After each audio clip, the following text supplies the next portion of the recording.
This is Revathi. Video చూస్తున్న వారికి likes, కామెంట్స్‌తో support చేస్తున్న వారికి థ్యాంక్ యూ సో మచ్. 'నా తనువు నా ప్రాణం నీకే' ఎపిసోడ్ నంబర్ 168.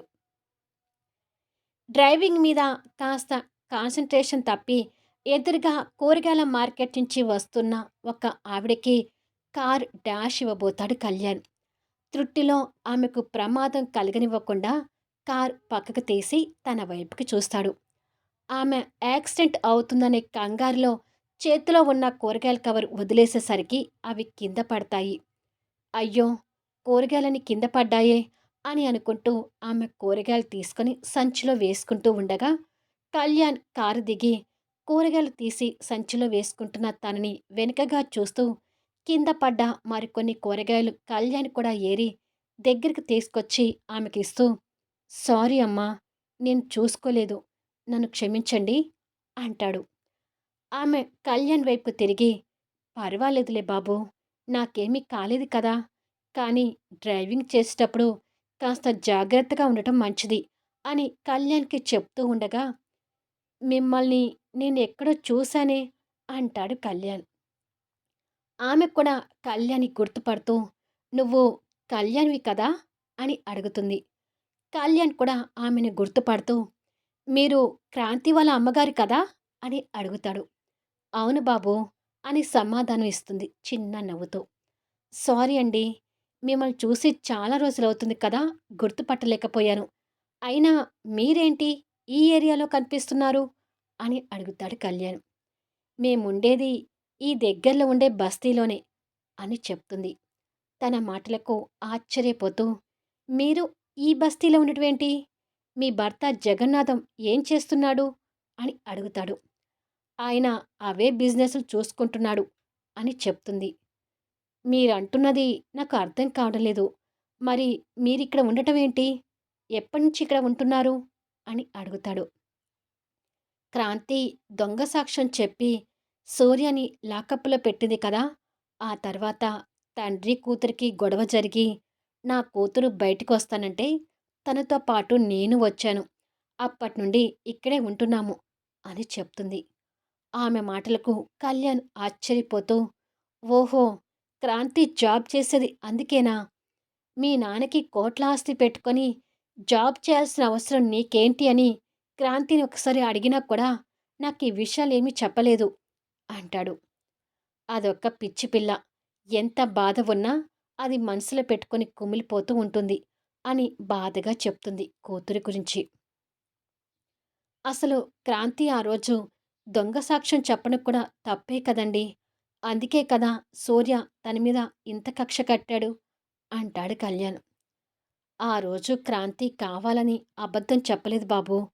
అలా చెప్పకపోతే మా ఆయన నన్ను చంపుతానని బెదిరిస్తే ఈ తల్లి ప్రాణాల కోసం మనసు చంపుకొని అలా సూర్య మీద దొంగ సాక్ష్యం చెప్పింది" అని ఆ రోజు జరిగిన పరిస్థితులన్నీ కళ్యాణ్‌కి వివరిస్తుంది. అది విని కళ్యాణ్ ఆశ్చర్యపోతుంటాడు. అదే సమయంలో పరశురాం వాళ్ళు అనుకున్న ప్లాన్ ఇంప్లిమెంట్ చేయటానికి ఆఫీస్ క్యాబిన్‌లో కూర్చొని ఉంటాడు. ఎదురుగా క్రాంతి నిలబడి ఉండి, "ఏంటి సార్ నన్ను రమ్మన్నారు?" అని అడుగుతుంది. "ఇవాళ సూర్య కొత్త ప్రాజెక్ట్ మీద బయట బిజీగా ఉన్నాడు. సో, ఇవాళ సూర్య రావటానికి కుదరదు. అలాగే అకౌంట్ సెక్షన్ అడ్మిన్ కూడా ఇవాళ లీవ్‌లో ఉన్నాడు. అడ్మిన్ క్యాబిన్‌లోకి వెళ్ళి అక్కడ లాకర్‌లో రూ. 1,00,00,000 బ్రీఫ్ కేస్ ఉంటుంది. అది తీసుకుని రా క్రాంతి" అంటూ తనకి కీస్ ఇవ్వబోతాడు. ఆ కీస్ వైపు ఆశ్చర్యంగా చూస్తూ, "నేను అడ్మిన్ క్యాబిన్‌లోకి వెళ్ళి డబ్బు తీసుకురావడం ఏంటండి? ఇది నాకు సంబంధించిన వర్క్ కాదు కదా!" అని అంటుంది. "అయ్యో క్రాంతి! ఆ డబ్బు నేను తీసుకోవాల్సింది. కానీ నా ముందు చూడు ఎన్ని ఫైల్స్ ఉన్నాయో! ఈ ఫైల్స్ అన్నీ కంప్లీట్ చేయాలమ్మా! అందుకే నేను కాస్త డబ్బు తీసుకురమ్మని సహాయం అడుగుతున్నాను. ఇది కూడా పెద్ద పని అనుకుంటే ఎలా?" అంటూ మంచితనంగా మాట్లాడతాడు. సహాయం అనగానే కాదనలేక, "సరే సార్" అని చెప్పి ఆ కీస్ తీసుకొని ఆ క్యాబిన్ లైన్‌లోనే ఉన్న అడ్మిన్ క్యాబిన్‌లోకి వెళ్తుంది. క్రాంతి అలా వెళ్ళడం చూసి పరశురాం కన్నింగా నవ్వుకుంటూ ఉంటాడు. అలా నవ్వుతూ, "ఇక నీ చాప్టర్ క్లోజ్ క్రాంతి. నేను చేసిన వలలో చిక్కుకోబోతున్నావు" అని అనుకుంటాడు. క్రాంతి లోపలికి వెళ్ళి కీస్ సహాయంతో బీరువా ఓపెన్ చేసి అందులో ఉన్న బ్రీఫ్ కేస్ తీసుకొని ఓపెన్ చేసి చూస్తుంది. కట్టలుగా పేర్చి ఉన్న డబ్బుల్ని ₹1,00,00,000గా లెక్కపెట్టి బ్రీఫ్ కేస్ క్లోజ్ చేసి ఆ క్యాబిన్ నుంచి బయటకొచ్చి పరశురాం దగ్గరికి చేరి, ఇదిగోండి సార్ మీరడిగిన బ్రీఫ్ కేస్. ఒకసారి ఓపెన్ చేసి డబ్బు చూసుకోండి అంటూ టేబుల్ మీద పెట్టింది. పరశురాం బ్రీఫ్ కేస్ ఓపెన్ చేసి డబ్బు చూసుకొని, కరెక్ట్‌గానే ఉందమ్మా. వేరే వాళ్ళని అడ్మిన్ క్యాబిన్‌లోకి పంపించాలంటే భయపడ్డాను. నువ్వైతే నమ్మకస్తురాలివి కదా అని పంపించాను అంటాడు పరశురాం. సరే సార్. ఇక నేను వెళ్ళి వర్క్ చూసుకుంటాను అని చెప్పగానే, ఓకేనమ్మా వెళ్ళు అంటాడు పరశురాం. క్రాంతి అక్కడి నుండి వెళ్ళిపోగానే పరశురాం సంతోషంతో కూతురికి ఫోన్ చేస్తుంటాడు. జెస్సీ ఫోన్ లిఫ్ట్ చేసి, చెప్పండి డాడీ, అనుకున్న ప్లాన్ మొదలుపెట్టారా అని అడుగుతుంది. విజయవంతంగా మొదలుపెట్టానమ్మా. రేపు ఈ టైంకి క్రాంతి జైలు ఊచలు లెక్క పెడుతుంది. యూ డోంట్ వర్రీ అంటాడు. Thank you daddy. Surya office పని మీద బెంగుళూరు వెళ్ళటం, మనం ఈ ప్లాన్ ఇంప్లిమెంట్ చేయటం భలే సెట్ అయింది కదా! ఈ దెబ్బతో అటు క్రాంతికి సూర్య మీద మనస్సు విరగాలి, దొంగగా ముద్రపడబోతున్న క్రాంతి మీద సూర్య కూడా మనసు విరగాలి. ఈ ప్లాన్‌తో పర్మనెంట్‌గా వాళ్ళిద్దరూ దూరమయ్యి, ఇక మా పెళ్లి ఎలాంటి డిస్టర్బెన్స్ లేకుండా ప్రశాంతంగా జరగాలి అంటుంది జెస్సీ.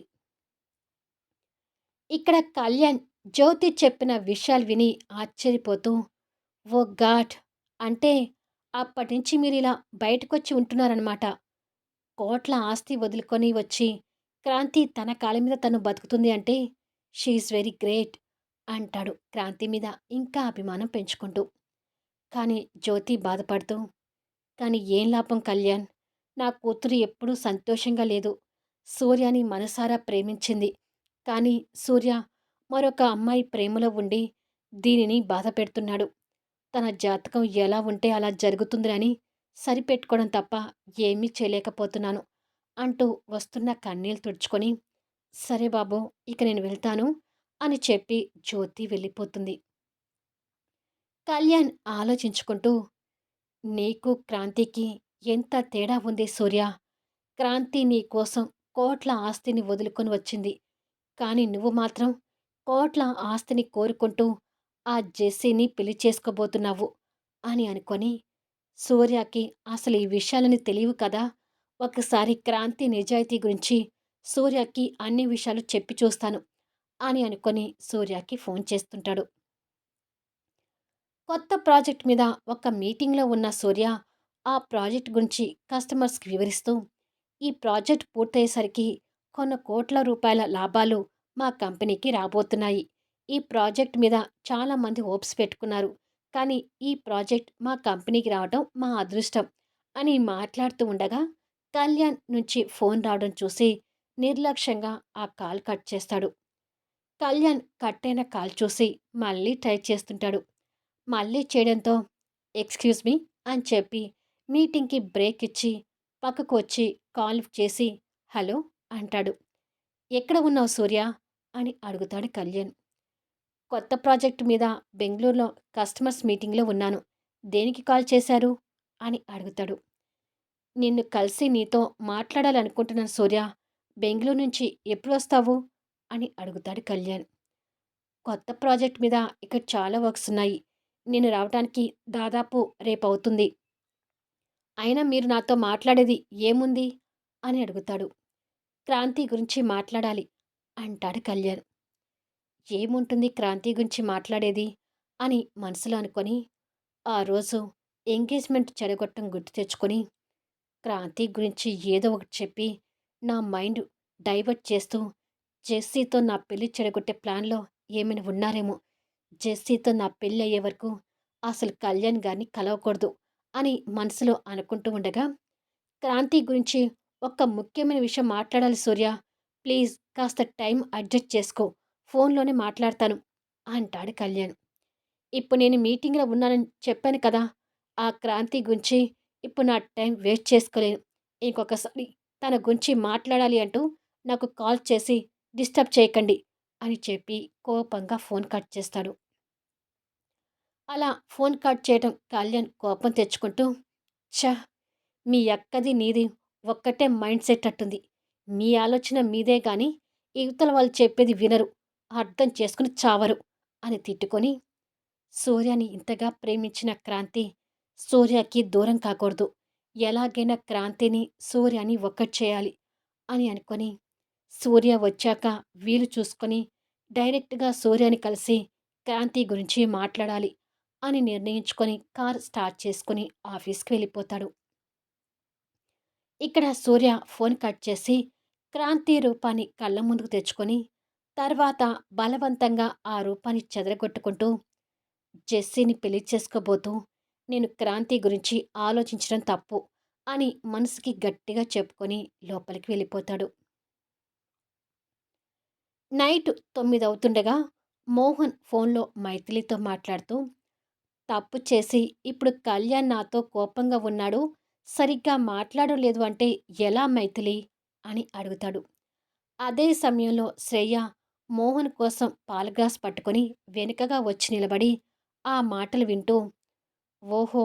కళ్యాణ్‌కి, మైథిలికి ఏవో గొడవలు జరుగుతున్నాయా? నా పరిస్థితి ఇక్కడి వరకు రావటానికి కారణమైన కళ్యాణ్‌కి, మైథిలికి అలాగే జరగాలి అని అనుకొని తృప్తి పడుతుంది. కళ్యాణ్ మాటని కాదని ఇలా చేయటం నాది తప్పే మోహన్. కానీ ఆ క్షణం సూర్య గురించి ఆలోచించి చాలా బాధపడ్డాను. ఇప్పుడు కళ్యాణ్ గురించి బాధపడుతున్నాను. అటు సూర్య బాధపడినా చూడలేను. ఇటు కళ్యాణ్ బాధపడినా చూడలేను. ఓ రకంగా ఇద్దరి మధ్యలో నలిగిపోతున్నాను అని అంటుంది బాధపడుతూ. ఏది ఏమైనా నువ్వు చేసింది చాలా తప్పు మైథిలి. కళ్యాణ్‌కి, పరశురామ్‌కి మధ్య శత్రుత్వం ఉంది. ఇప్పుడు నువ్వు నీ భర్తని కాదని, నీ భర్త శత్రువుకి సహాయం చేశావు. ఇది ఎంతవరకు సమంజసం? ఓ రకంగా కళ్యాణ్ నీ మీద కోపం చూపించడంలో తప్పు లేదని నాకు కూడా అనిపిస్తుంది అని మాట్లాడుతూ ఉంటే, అబ్బా! ఎన్నాళ్ళకి వాళ్ళిద్దరి మధ్య గొడవల గురించి వింటున్నానో అని అనుకొని శ్రేయ సంతోషపడుతుంటుంది. సరే మైథిలి, కళ్యాణ్ కోపంలో ఏదైనా అన్నా కూడా పట్టించుకోకు. కానీ ఇక మీదైనా జాగ్రత్తగా ఉండు. ఇక ఉంటాను అంటాడు మోహన్. సరే మోహన్ అని చెప్పి మైథిలి ఫోన్ కట్ చేయగానే మోహన్ ఇటువైపు తిరిగి ఎదురుగా ఉన్న శ్రేయాని చూసి, ఎంతసేపయింది నువ్వొచ్చి అని అడుగుతాడు కాస్త అనుమానంతోనే. తప్పు చేసి ఇప్పుడు కళ్యాణ్ నాతో కోపంగా ఉన్నాడు. సరిగ్గా మాట్లాడడం లేదు అంటే ఎలా మైథిలి అని నువ్వు అంటూ ఉండగా వచ్చాను మోహన్ అంటూ పొగరుగా చెప్పి నవ్వుతుంటుంది. తన నవ్వును చూసి కోపం తెచ్చుకుంటూ పక్క వాళ్ళ మాటలు వినడం ఎప్పటినుంచి నేర్చుకున్నావు అని అడుగుతాడు. వేరే వాళ్ళ గురించి మాట్లాడితే నాకెందుకులే అని సైలెంట్‌గా పాల గ్లాస్ ఇక్కడ పెట్టి వెళ్ళిపోయేదాన్ని. కానీ మైథిలి అన్నావు కదా! అందుకే చెవులు కోసుకొని మరీ విన్నాను. నేను ఈ పరిస్థితిలో ఉండటానికి కారణమైన వాళ్ళు ఎవ్వరూ కూడా బాగుపడరు. నాశనం అయిపోతారు అని కసిగా తిట్టి పాల గ్లాస్ అక్కడ పెట్టి వెళ్ళిపోతుంది. తన తీరుకి మోహన్ కూడా కోపం తెచ్చుకుంటూ ఒకరి నాశనాన్ని కోరుకునే వాళ్ళు బాగుపడరని తనకి ఎప్పుడు తెలిసి రావాలో అని అనుకుంటాడు. ఇక్కడ మైథిలి ఫోన్ పెట్టేసి కళ్యాణ్ ఆలోచనలతో ఉండగా రాములమ్మ అక్కడికొచ్చి, బాబుగారు ఆఫీస్ నుంచి రావడానికి లేట్ అవుతుందంటమ్మా. ఫోన్ చేశారు. మిమ్మల్ని భోజనం చేసి టాబ్లెట్స్ వేసుకుని పడుకోమన్నారు అని చెప్తుంది.